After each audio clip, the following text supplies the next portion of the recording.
This is episode 4 of Ask Retro Anything, and it's all about helping you get online, get found, and look funking great. So tonight we are going to be answering the question, what should I have on my website? So before I dive into what we should add to our website, let's just consider for a second the purpose of a website. Think of your website as the long version of your pitch. So you would have a 30-second elevator pitch. So when someone asks what you do, you tell them your 30-second pitch of what you do. Well, your website is the long version of that. So you really want to make sure you cover all the things your customer will want to know and understand about you and your product or service to make a purchase or use your service. So tonight I'm going to look at 5 things you should have on your website to make your customer happy. So number 1, your who, your why, and your what. You need to have these very clearly stated in a manner that your target customer can understand. You can have this on your landing page, on your home page, so they can quickly understand who you are, what you do, and why you do it. And then you can add more content about these 3 things into your about page, maybe into your service page, or maybe into your product page. You need to make sure that this content should focus on how you can benefit your customers instead of how awesome you are. The second thing you need to consider adding is your contact details. So how many times have you gone to a website and you can't find how to contact the business? You need to add a contact form if this is how you want your customers to contact you. You need to add your phone number if you want them to call you. And make sure you have a navigation link at the top of your website that leads to your contact page or your contact section in your website. Maybe even add it to your footer so it's across the entire site. Number 3 is adding social proof and testimonies. So we are such a skeptical society, and so there needs to be a level of trust created before someone will part with their very well-earned money. So this is why you should add testimonials from past customers.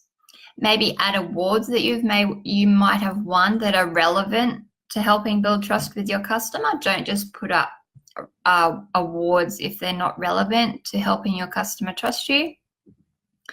And also adding links to your social media platforms such as Facebook, Instagram, Twitter, so that they can go into those social media profiles and see more reviews. And particularly, this is a great way for them to see how you respond to your customers on social media. So when you do get a bad review, it's important for you to see this as an opportunity to address this appropriately and in a learning manner, instead of blasting the customer. This will show your true colors, and it will help your customers learn how you deal with these situations, and it will build trust if you're dealing with complaints in a respectful manner. Number 4 is adding visual stuff. So what do I mean by visual stuff? Well, I guess you would assume it's things like images. So images of what you do, maybe add a portfolio of your work, images of your products that you sell, images of your service, so what you do. Maybe even add a video of your products or your services. So add a video of how your product actually works or how it's being used in something to solve someone's problem. This can sometimes be the hardest part to do because you need to capture the images, you need to capture the video, and this can take time. But it's very worth the time. It's very much worth the time because people really want to see the product or service. Number 5 is add a simple blog to keep your website content fresh and SEO happy. And what do I mean by SEO happy? Well, when you don't keep adding content to your website, such as in blog posts, then Google and other search engines don't have any work to do on your site. And so they think your site is pretty boring, and they don't want to show boring websites to the customers who are using their search engines to find interesting content. So by adding a simple blog page and updating it regularly with blog posts, this will keep Google search very happy. When you are writing your blog post, think about who your customer is and write content that will be really valuable to them, to help them in their life journey, their business journey, or whatever industry you are in. Other things to add, and what I call industry relevant elements.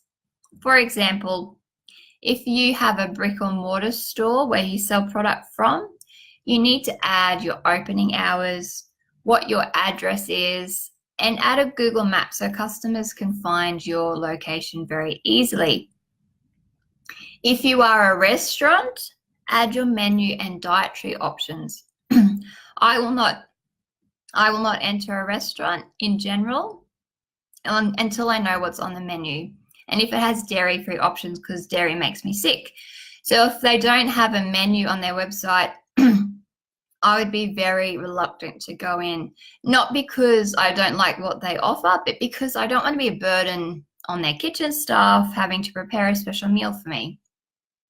So really think about what it is your customer needs to know before they would consider using your service or buying your product. Whenever you take the challenge of building your own website, always have your target customer in mind and make it all about their needs. So some things you should not have on your website: don't have lots of random irrelevant stuff. Don't have flashy text. Try to avoid flashy ads. Try to avoid lots of pop-ups and interruptions, because this interrupts the flow of your customer using your site. Keep it really simple, clean, and easy to navigate. So if you have any questions, let me know in the comments, DM me or email me. You can check out more free content over on my website. The link's in the description. Next week, I'll be looking at Facebook advertising and 3 things you need to consider before you dive in and spend lots of money on Facebook advertising. Until next time, I'll see you later.